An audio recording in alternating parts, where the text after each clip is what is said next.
Короче, мен жаңа мына жақтан келе жатырмын да, жүгіріп болғаннан кейін бір кустан шыға салдым. Сөйтіп қарап қалсам, мына жерден шықтым да, өзімнің көрініс көзіме түсті да.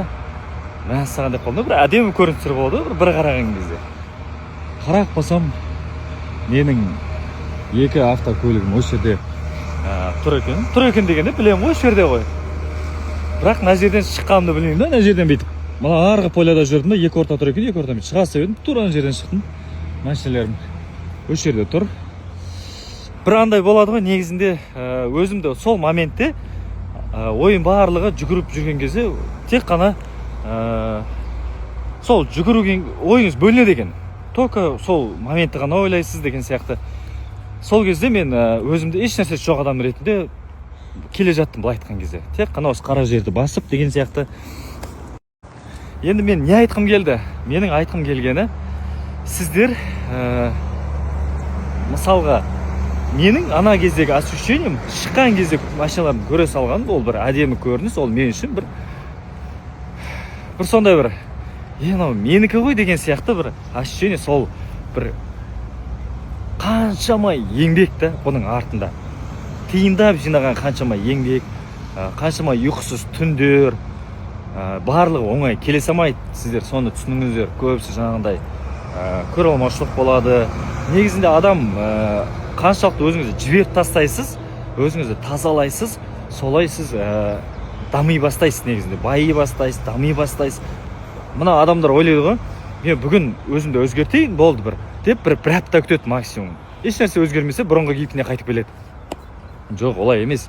Негізінде шама келгенше Алла тағала асықпайды. Сондықтан сізде күтіңіздер. Бізге өткен бір апта Алла тағалаға бір минут сияқты болуы мүмкін. Сондықтан достар, бауырлар, асықпаңыздар. Өзгеріп, жақсы жағында ғана болыңыздар. Көре алмаушылық деген адамды құрдым алып келеді. Сол үшін бар болыңыздар, бай болыңыздар. Бір-біріңізді бағалап жүріңіздерші. Біреуде бар болса, біреудің барына қуана білу, ол деген оның өзі жетістік, рухани жетістік деп ойлаймын. Бірінші рухани байып алыңыздар, одан кейін Алла тағала сіздерге, мынау дайын екен ғой, мынау баюға дайын, бұған беру керек деген сияқты міндетпен сізге бір міндеттейтін сияқты байлықты. Сондықтан байлықты көтере алатын адамға береді да. Сол көтере біліңіздер. Біреудің де байлығын, ол менің бір байлығым деп есептемеймін. Просто ол дүние, понимаете, ол дүние. Жұмыс істеңіздер, еңбектеңіздер. Итке де мысалға жақсы түрік жасаса тамағын береді, сол сияқты өзіңіз де баловать етіп қою керексіз да. Жақсы жұмыс жасасаңыз, өзіңізге ұнаған көлікке мінуіңіз, ол сіздің бір жетістіктеріңіздің бірі. Үй алыңыз, дамыңыз, өсіңіз, өніңіз, байыңыздар, қазақстандықтар.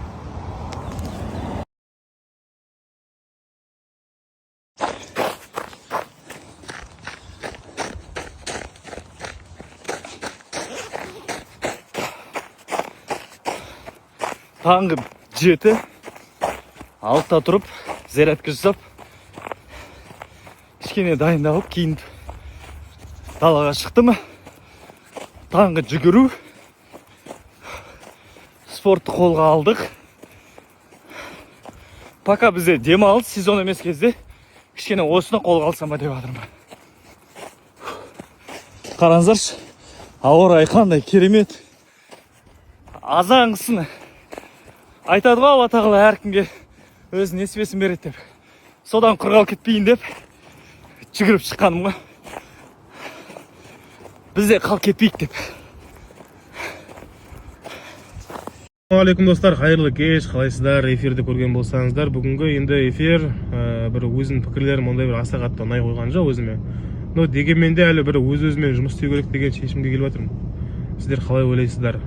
Енді эфирді көрген жандар болса, мен туралы, өзім туралы, мен айтқан тақырыптағы әңгімелер туралы, пікірлер туралы астыға бір ой саналарыңызды жазып кетсеңіздер, ақыл айтатындар ақылдарыңызды айтыңыздар, немесе дұрыс дейтіндеріңіз оны да жаза кетіңіздер. Мен сіздермен әрқашанда жұмыс істеуге, кеңес алуға міндетті түрде дайынмын, және де сіздердің айтқан сөздеріңізді құлақ асам деген ойдамын жалпы айтқан кезде. Сол үшін міндетті түрде астыға пікірлеріңізді мен туралы жаза кетсеңіздер. Мәжол саған жұғысты болсын. Amin. Осы жылдан қалмай кетенді. десек болады. Басқа адам күтсінші, басқа адам күтемін. Жетізбейміз. Достар, қарасаңыздар, мына жақта бізде қолдаушылар осындай 300 деген цифрасымен торт алып келіпті. Офисқа апарып тастаған ғой, прикиньте, мен вообще ол жақта жоқпын, үйде жүрсем, менің 300 мың болғанымды жайдан жай қалдырмай, елеп ескеріп, осылай күшті торт жіберіпті. Вау, рахмет сіздерге. Алла разы болсын. Қазір енді осы 300к-ны қойып, видеоға түсетін болам. Жақсы болды, негізі кеше де сестраларым, командадағылар құттықтаған еді осындай тортпен. Оны да осындай екеуін бірге түсіп салатын болам. Қолдаушыларге көп рахмет, Алла разы болсын. Прям вообще күшті, не ожидала. Прям люблю всех, Алла разы болсын.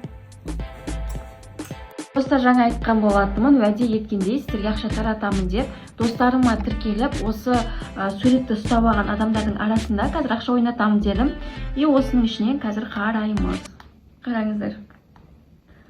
Кішкене асыра айтсылайық. Стоп! Ой, Ерман дейді. Тіркелдім дейді. Моля тіркелдім дейді. Тіркелгендерін жіберіпті. Суретті ұстап алғанда жіберген. Біртіндеп санап шығатын боламын. Және де осы ұтқан жанға ақшасын жіберетін боламын. Достар, мына ол жалғас деп шықты. Қазір бірінші қуантамыз.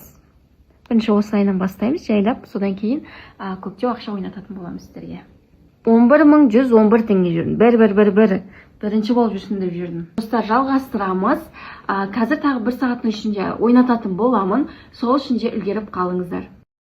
Ал бұл сторис Түркістан қаласының қыз келіншектеріне арналады. Сіздер Түркістан қаласынан кірпіктеріңізді наращивание жасататын күшті мастер таппай жүрсеңіздер, онда менің туған үлкен әпкем қанша жылдық опыты бар мастер екенін бірі білсе, бірі білмейді. И қазір Түркістан қаласының қыздар үшін өте күшті жеңілдік жасап жатыр екен. Тек 2 күнге ғана күшті мастер таппай жүрсеңіздер, онда менің әпкеме сеніп барсаңыздар болады. Ол жерде наращивание жасасаңыздар да болады, болмаса лайми жасатсаңыздар да болады, барлығын күштілеп жасап береді. Менің атымнан келдім десеңіздер болды. И кәдімгі мен сіздерге ұялмай айталам, сеніп бара берсеңіздер болады. Еще нет, друзья мои, шыққан жоқпын, но хотелось бы. Берші шан. Қара көмір әмір. Конечно. Қара көмір. Сен дейін жүрегім ішінеп шын. Әмір, бермір саған да арқылы. Түсірем. Рахмет. Жақсы көрем қойсын. Что-то не то.